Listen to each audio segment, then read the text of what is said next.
Muito boa noite, estamos na quinta-feira, 25 de junho, estado do Rio de Janeiro agora na tela do SBT. Vamos aos destaques de hoje. Maior hospital do Noroeste Fluminense começa a suspender atendimentos pelo SUS por falta de repasses do governo estadual. Dívida com o Hospital São José do Avaí, em Itaperuna, passa dos 28 milhões de reais. Trabalhadores do regime de pagamento autônomo da Prefeitura de Campos protestaram mais uma vez por causa do atraso de 6 meses nos salários. Em Petrópolis, mais de 700 famílias aguardam pelas chaves dos apartamentos destinados às vítimas das chuvas no município. Mas o sonho da casa própria não sai do campo da promessa. E você vai ver também as informações sobre o processo de impeachment do governador do Rio de Janeiro na Alerj. Então vem com a gente, a notícia é agora no seu SBT Cidade.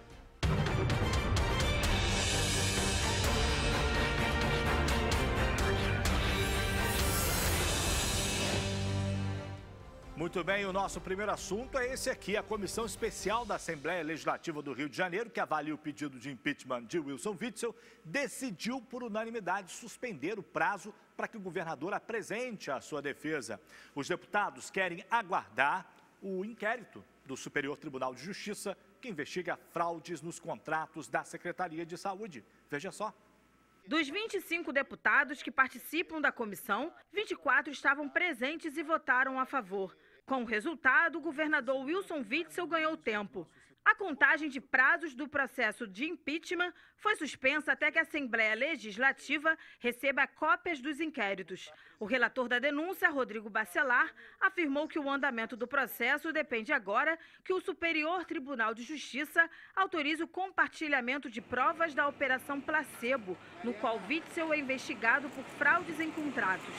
Achei os fundamentos justos e corretos, acatando os princípios da Lei 1079 de 50, as decisões do Supremo Tribunal Federal e, além disso, na grande preocupação, né, da ampla defesa e o contraditório. De acordo com uma reportagem do jornal Extra, Witzel tentaria ainda retardar o julgamento do processo de impeachment, negociando cargos para aumentar a base de apoio na Alerj. Witzel estudaria oferecer à Secretaria de Educação, que tem o segundo maior orçamento do Estado, e à Secretaria de Governo, responsável pelos programas Segurança Presente e Lei Seca. O governador é investigado pela Polícia Federal e pelo Ministério Público Federal por suspeita de superfaturamento na compra de respiradores e de participar de um esquema de corrupção na construção e na gestão dos hospitais de campanha no estado. Isso já começa a cheirar a pizza, né? Não sei se eu estou me antecipando demais, essa coisa de suspender prazos. Vamos ver aonde isso vai parar. Uma realidade existe, que teve gastos desnecessários, que o dinheiro público foi para o ralo nessa pandemia no Rio de Janeiro, foi. Haja vista trocas na Secretaria de Saúde, haja vista a não inauguração, a não entrega dos hospitais de campanha. Quer dizer, a gente precisa de respostas, né? E olha, o Ministério Público Estadual iniciou hoje uma operação contra operadores da Lagos Rio, organização social que gera hospitais e unidades de pronto atendimento da rede estadual. A Operação Pagão investiga uma suspeita de desvios de mais de 9 milhões de reais em contratos com fornecedores. Entre os anos de 2012 e 2019, o Instituto Lagos Rio recebeu mais de 650 milhões de reais do governo estadual. Segundo o MP, a OS não tinha aptidão para assinar contratos de gestão com o Estado, mas forjava a capacitação técnica com atestados técnicos falsos. A investigação aponta ainda que o desvio de dinheiro público era feito com pagamento de valores superfaturados em favor de sociedades empresariais, já ajustadas para o esquema, sob o pretexto de aquisição de produtos ou terceirização de serviços necessários ao atendimento nas unidades de saúde. Até o início da tarde de hoje, pelo menos 4 pessoas haviam sido presas em São Paulo e aqui no Rio de Janeiro, onde foram expedidos 7 mandados de prisão e 14 de busca e apreensão contra 12 denunciados por organização criminosa. Aqui no Rio de Janeiro, os mandados foram cumpridos na capital, em Petrópolis e na cidade de Itaboraí. No interior do estado, O Instituto Lagos Rio, a OS, ela é responsável pela administração das UPAs de São Pedro da Aldeia e de Campos dos Goitacazes. Está aí mais um esquema que está sob investigação. É a saúde, meu amigo, suja, né? Infelizmente, é a sujeira, que aí custa o quê? Vidas. A gente não está falando de qualquer outra pasta, a gente está falando da pasta da saúde. É uma vergonha, né? E agora o quê? Nossa primeira parada? Sim, para tomar aquela água, e vai ser em qual cidade do estado? Tá aí na tela, já reconheceu? Valença, no sul fluminense, o gentílico de Valença. Quem mora lá, quem nasceu em Valença, é valenciano. Um abraço, até mais.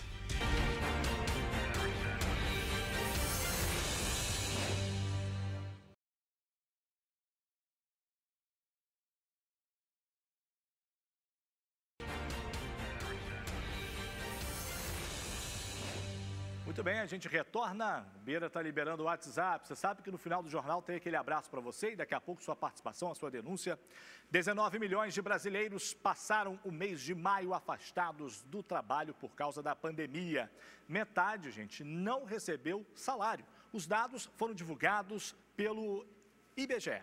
E a gente vai acompanhar agora como está essa situação na reportagem do Léo Santana. Roda.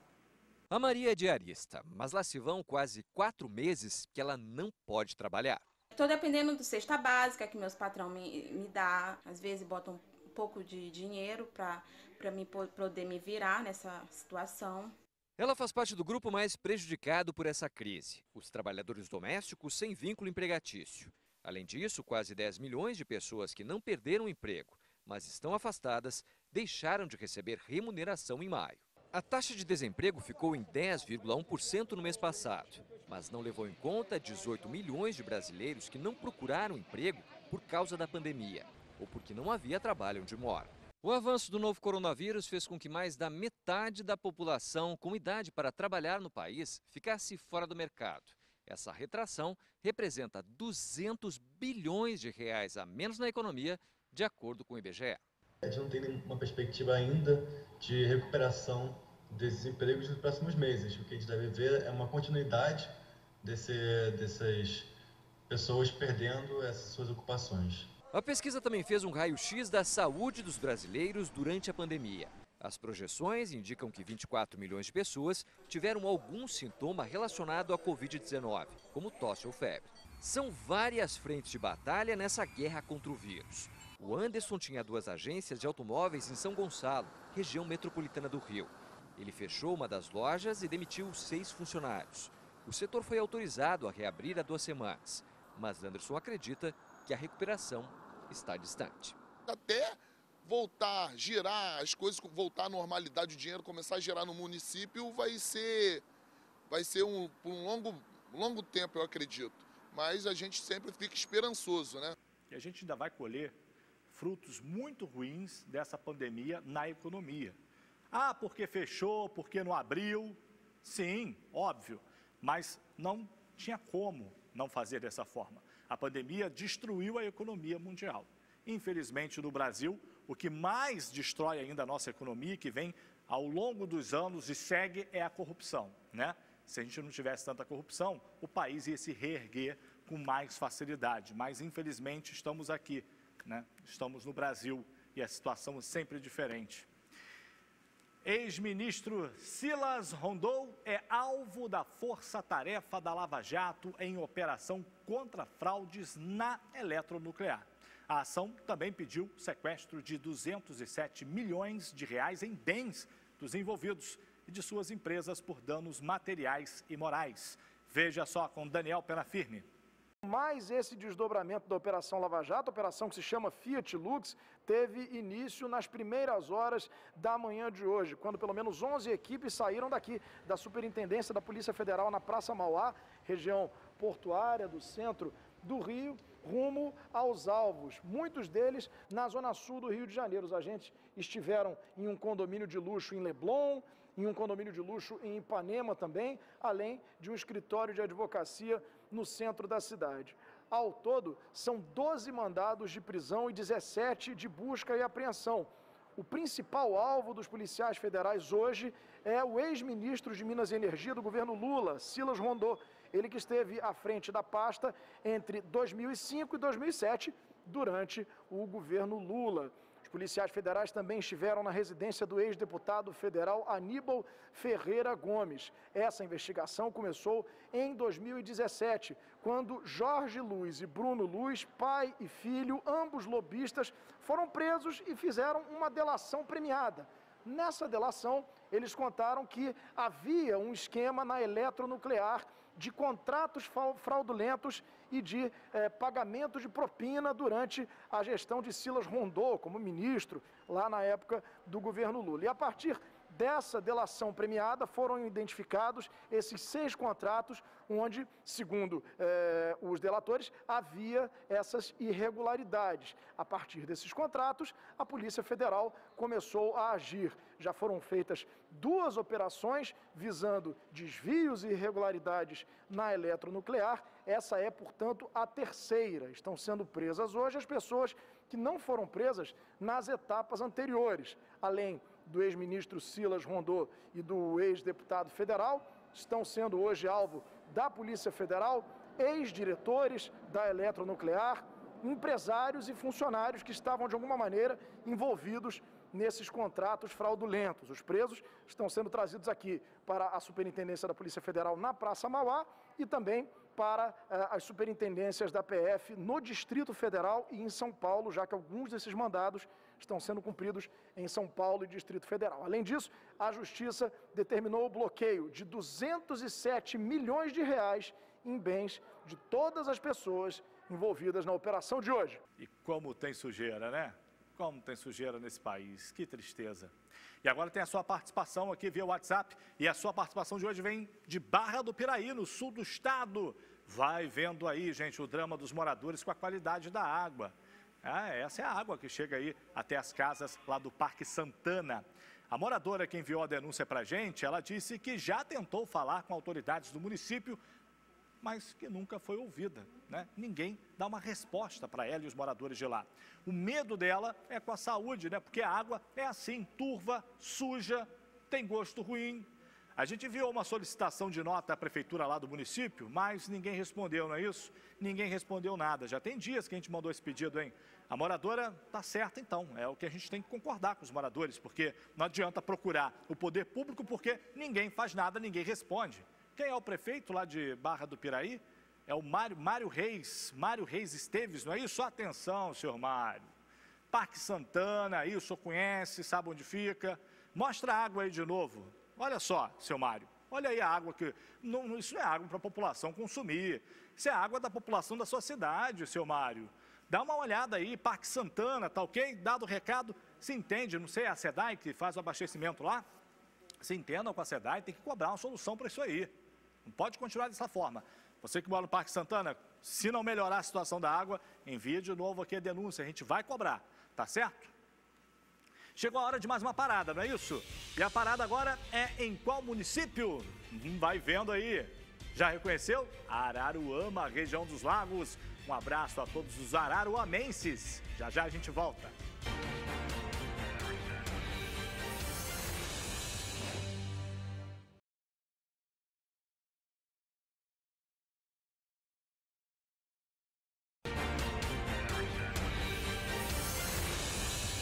Tá certo, vamos seguindo para todo o interior fluminense. Olha, em Cabo Frio, uma família ficou na mira de um bandido armado dentro da própria casa.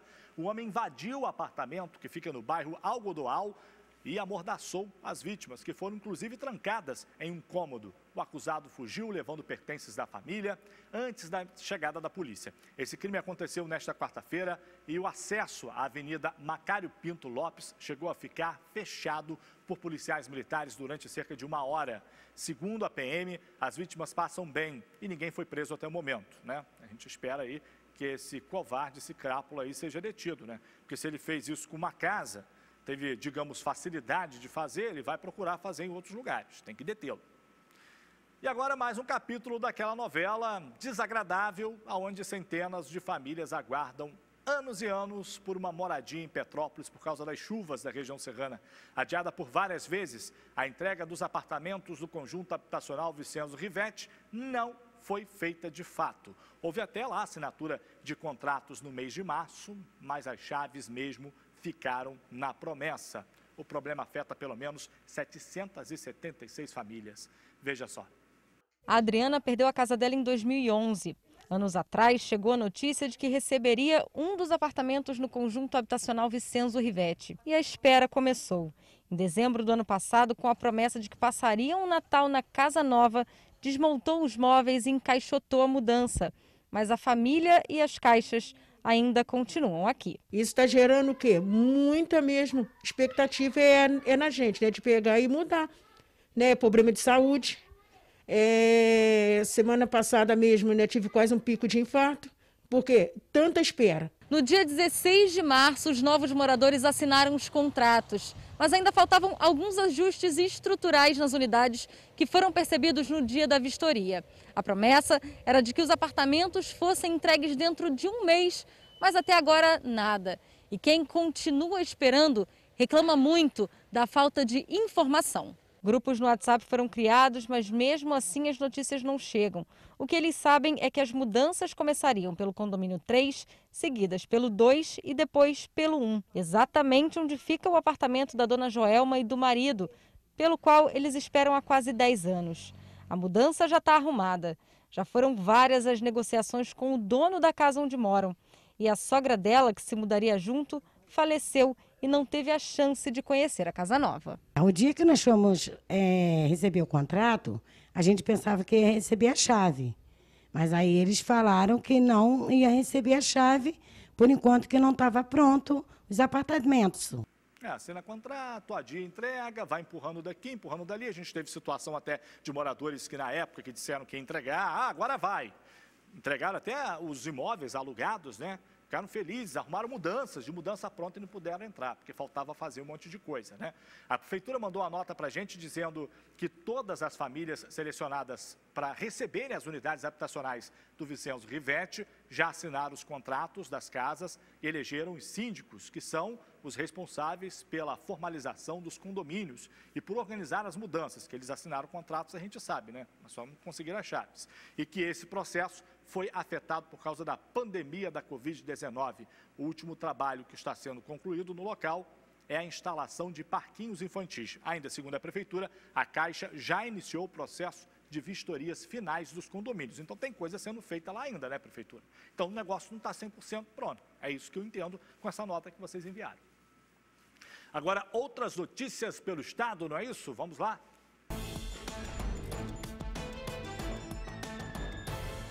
Trabalhadores da Prefeitura de Campos, que fazem parte do regime de pagamento autônomo, o RPA, fizeram um protesto na manhã de hoje.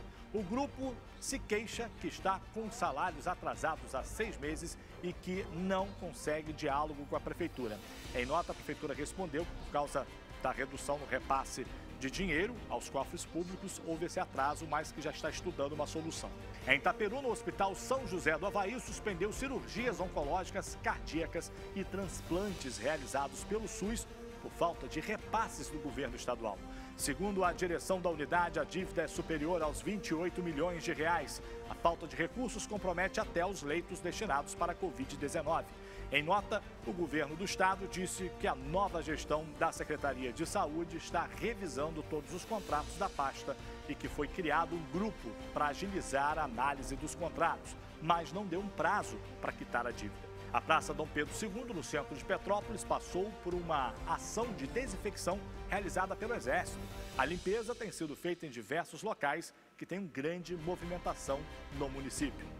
Tá, então, o nosso giro de notícias, a gente já vai indo embora, mas antes tem abraço para mandar e todo mundo ligado aqui com a gente, o estado inteiro, o Rogério e a Eva Maria lá de Campos. Eva Maria que fez aniversário, parabéns, Eva!